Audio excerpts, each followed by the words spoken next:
जय श्री कृष्णा।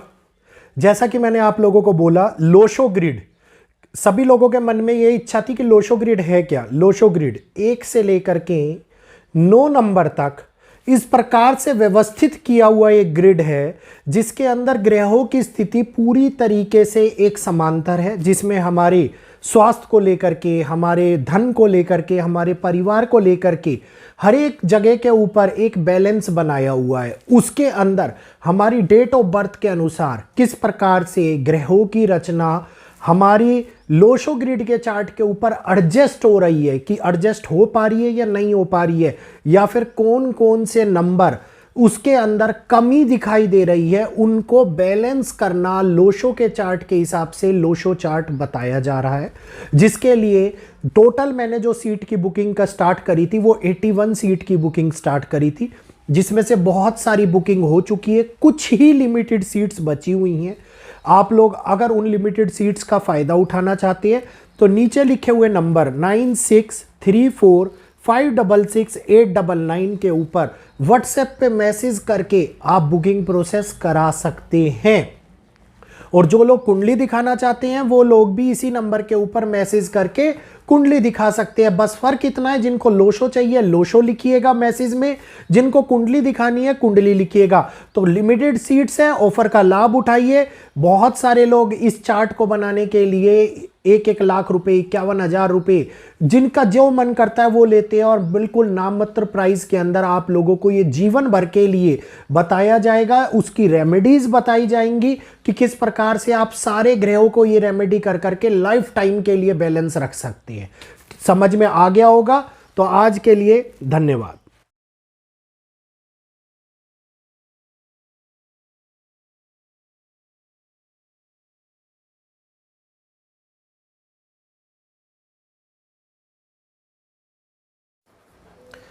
नमस्कार दोस्तों, जय श्री कृष्णा, अभिनंदन। स्वागत है सभी लोगों का आपके अपने चैनल भारतीय ब्लॉगर में। भविष्य मालिका जाना माना नाम, बहुत लंबे समय से इसके बारे में लोग सुनते आ रहे हैं, और ख़ास तौर के ऊपर कोरोना काल के बाद से बहुत प्रचलित होने वाली भविष्यवाणियाँ जो भविष्य मालिका के नाम से आज की डेट के अंदर दिखाई जा रही हैं, और बहुत सारे लोग इन भविष्यवाणियों को देखकर कई प्रकार के प्रश्नों को मन में लेकर के आते हैं। 13 अप्रैल, जी हाँ आज ही का दिन, 26 अंक शुरू हो रहा है गुड़िया कैलेंडर के अनुसार। और ऐसा मानना है भविष्य मालिका को जानने वालों का कि 34 अंक और 26 अंक को लेकर के बहुत सारी घटनाएं घटित हो सकती हैं। लेकिन मैं आप लोगों को एक बात बोलूं, यही शब्द मैंने 24 अंक के बारे में भी सुना था, और उससे पहले 23 अंक के बारे में भी सुना था। और आप लोगों को याद होगा उस टाइम में मैंने वीडियो भी दिया था। बात है ये आज से 2-3 साल पहले की। तो ये अंकों की जो गणना हम लोग देख रहे हैं, ये अंकों की गणना को लेकर के बहुत सारी बातें हमारे सामने आ रही है। और 13 अप्रैल को लेकर के जो बात कही जा रही है वो ये कही जा रही है कि भारत पाकिस्तान का युद्ध कराएगी। अब सेफ साइड चलने वालों ने एक बात बोली कि 13 अप्रैल से लेकर के मतलब 24 अंक के अंदर अंदर भारत पाकिस्तान का युद्ध होएगा ही होएगा, पूरा 1 साल, जो ये बात बोली गई। लेकिन मैं आप लोगों को एक चीज़ स्पष्ट रूप से इस वीडियो के बारे में बोल देता हूं कि केवल भारत पाकिस्तान का युद्ध नहीं, बहुत बड़ी संभावना बन रही है वैश्विक हलचलों की, कई जगहों के ऊपर होने वाले युद्धों की, जिसके बारे में आगे इस वीडियो के अंदर वार्तालाप करेंगे और आप लोगों को सारी जानकारी मैं दूंगा स्पष्ट रूप से। अगर मैं जगन्नाथपुरी मंदिर की बात करता हूं तो जगन्नाथपुरी मंदिर से लगातार हम लोगों को एक के बाद एक अशुभ संकेत मिल रहे हैं। जगन्नाथ मंदिर से अभी 3 दिन पहले फिर से एक अशुभ घटना घटित हुई। उससे पहले आप देखेंगे तो जगन्नाथ मंदिर के ऊपर चील का बैठ जाना। उससे पहले देखेंगे जगन्नाथ मंदिर के ध्वज के अंदर जो पताका होता है उसके अंदर अग्नि लग जाना। जगन्नाथ मंदिर के पांडवों का आपस में लड़ना, ब्राह्मणों का आपस में लड़ना, लड़ाई करना। जगन्नाथ मंदिर के अंदर रक्त पाया जाना, और रक्त पाए जाने के बाद में पूरे मंदिर को दोबारा से शुद्ध करना। और 1 दिन नहीं 2 दिन नहीं, लगातार चील का, जी हाँ मांसाहारी पक्षी, बार बार नील चक्र के ऊपर आना, ये संकेत दिखा रहा है कि क्या हकीकत में बहुत बड़ी अशुभ घटना वैश्विक स्तर के ऊपर होती हुई दिखाई दे रही है। क्योंकि जिस प्रकार से जगन्नाथ मंदिर के बारे में बात करी जाती थी और ये कहा जाता था कि जगन्नाथ भगवान जगन्नाथपुरी को छोड़ करके छातिया भट्ट नामक स्थान पर चले जाएंगे और उसके बाद से बहुत बड़े तौर के ऊपर बदलाव शुरू होगा। और ये भी कहा गया है कि जगन्नाथपुरी की 22वीं सीढ़ी तक पानी आ जाएगा। मुझे ऐसा अनुभव होता है जैसे कुछ समय पहले की अगर मैं जगन्नाथपुरी की बात करता हूँ तो 2019 से पहले जगन्नाथपुरी के अंदर इतनी अशुभ घटनाएं कभी भी नहीं घटित हुआ करती थी जितनी अशुभ घटनाएं अब घटित हो रही हैं। ऐसा बहुत सारे लोगों का मानना है। ऐसा मानना है कि जगन्नाथपुरी के अंदर ये सारी चीज़ें 2019 के बाद में घटित होने लगी है।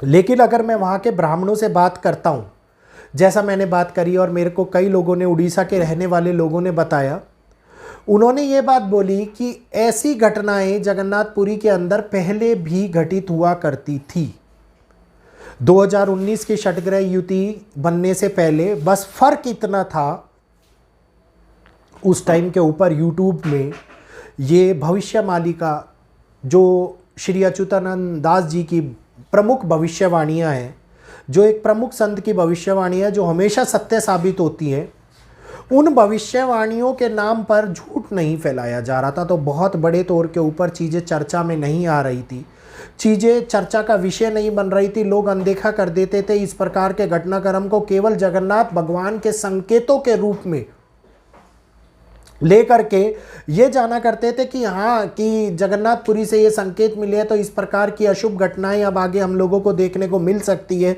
जगन्नाथ धाम के माध्यम से जो भी ये घटित हुई है कि अकाल आ सकता है, संकट आ सकता है, इस बार की वर्षा में बढ़ोतरी हो सकती है, इस बार देश के ऊपर कोई भयानक संकट आ सकता है, केवल इस प्रकार की बातें कर करके बातों को वहीं पर समाप्त कर दिया जाता था। लेकिन अब वो बातें आगे बढ़ने लगी हैं, सोशल मीडिया प्लेटफॉर्म के माध्यम से और भी ज़्यादा चर्चा का विषय बनती हुई दिखाई दे रही हैं।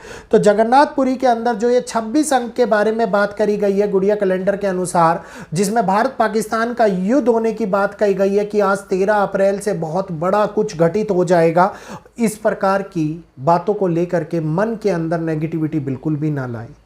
इस प्रकार की बातों को लेकर के उस गहराई को समझे जिस गहराई से हम लोग सत्य को पहचान पाते हैं, क्योंकि यहीं पर लोग भ्रमित करने का प्रयास बड़े लेवल के ऊपर करेंगे और यही वो होगा जो भारत को आंतरिक तोड़ने का, आंतरिक कमजोर करने का, आंतरिक गुटों को एक्टिवेट करने का एक भ्रमित सिलसिला शुरू होता हुआ दिखाई देगा। क्योंकि आज 13 अप्रैल को मुझे नहीं लगता कि कोई भी घटना घटित होती हुई दिखाई देने वाली है। किसी भी प्रकार की बहुत बड़ी चेतावनी के रूप में आज की स्थिति को नहीं ले सकते। हाँ, ईरान इजराइल के बारे में मैंने ऑलरेडी वीडियो आप लोगों को दिया है। जो हो सकता है कि ये वाला वीडियो सुबह आए और वो वाला वीडियो संध्या काल में आए, तो आगे पीछे हो सकते हैं, लेकिन दोनों वीडियो आप लोगों को आज ही मिल जाएंगे।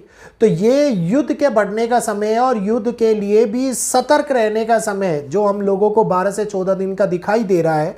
इसके अंदर हालात विषमकारी परिस्थितियों के अंदर उत्पन्न होते हुए जरूर दिखाई देंगे, लेकिन ये अकल्पनीय बातों को अपने मन में धारण कर करके ये मत सोचिएगा कि किसी प्रकार का बहुत बड़ा घटनाक्रम बनने वाला है जो हम लोगों को आज ही युद्ध के अंदर, भारत पाकिस्तान के युद्ध में डाल देगा। पाकिस्तान की हालत बहुत ज़्यादा ख़राब है, युद्ध करने के अंदर वो बिल्कुल भी सक्षम नहीं है। युद्ध की परिभाषा लिखने के लिए भी बहुत कुछ तैयारी करनी पड़ती है और वो तैयारी पाकिस्तान के अंदर करना इस टाइम के ऊपर उसके सामर्थ्य में नहीं है। तो मन में भय उत्पन्न करने की बजाय अपने जीवन को सुचारू रूप से और व्यवस्थित तौर पर चलाने का प्रयास कीजिए। ये समय थोड़ा सा नेगेटिविटी का बना हुआ और इस नेगेटिविटी के समय के अंदर अपने आप को, अपने चित्त को, अपने मन को शांत रखते हुए, एक शांति का अनुभव करते हुए आगे बढ़िए, क्योंकि अव्यवस्था ही आगे बहुत बड़े लेवल के ऊपर हानियों को लेकर के आती है और मन के अंदर उत्पन्न होने वाली किसी भी प्रकार की शंका उस अव्यवस्था को जन्म देती है। तो इस बात को समझ लेना चाहिए। हम लोगों को भ्रमित होने की बजाय बुद्धि और विवेक से, कौशल से काम लेना चाहिए। चीज़ों को सुचारू रूप से चलाने का प्रयास करना चाहिए। जगन्नाथपुरी हमेशा संकेत देता आया है और वो हमारी भलाई के लिए ही होते हैं। उन संकेतों के माध्यम को समझते हुए हम लोगों को उनसे बचने का प्रयास करना चाहिए। ऐसा नहीं है कि विश्व आज ही खत्म हो जाएगा। वर्ल्ड वार 2 भी हम लोगों ने पहले देखा है, वर्ल्ड वार 1 भी हम लोगों ने देखा है। जब वर्ल्ड वार 1 और वर्ल्ड वार 2 के अंदर विश्व खत्म नहीं हुआ तो आगे कैसे हो जाएगा? जबकि हिरोशिमा और नागासाकी के ऊपर परमाणु हमला भी हुआ था, उसके बावजूद भी आज जापान एक बहुत ही उन्नत देश बना हुआ है। तो ऐसा नहीं होता कि स्थितियां पूरी तरीके से बर्बाद हो जाती है, दुनिया खत्म हो जाती है, आधी दुनिया रहेगी आधी दुनिया नहीं रहेगी। हाँ, पहले में और अब में थोड़ा सा युद्ध के हालातों के अंदर परिवर्तन जरूर आएगा। चीज़ें बड़े लेवल के ऊपर होंगी, लेकिन इतने भी बड़े लेवल पर नहीं होगी कि दुनिया खत्म हो जाए। तो इस बात को मन से निकालते हुए चीज़ों को समझने का प्रयास कीजिए। इस कठिन पड़ाव से अपने आप को बचाने का प्रयास कीजिए और सबसे बड़ी बात, बुद्धि और विवेक से काम लीजिए। भ्रमित होने का प्रयास बिल्कुल ना कीजिए। उम्मीद करूंगा मेरी ये जानकारी आप लोगों को समझ में आ गई होगी, वीडियो में अच्छा भी लगा होगा। वीडियो बहुत ही महत्वपूर्ण था और अगर जानकारी स्पष्ट रूप से समझ में आई हो तो वीडियो को हाइप दीजिए, वीडियो को लाइक दीजिए, आगे अन्य प्लेटफॉर्म पे शेयर अवश्य कीजिए ताकि अन्य लोग भी इस जानकारी से अपने आप को उस भ्रम से निकाल पाएं और खुद समझने का प्रयास करें कि क्या हुआ था और क्या हो रहा है। और चैनल को सब्सक्राइब करते हुए बेल आइकन को ऑल पर कीजिए। मुझे इजाज़त दीजिए, आज के लिए इतना ही। जय श्री कृष्णा, जय माता।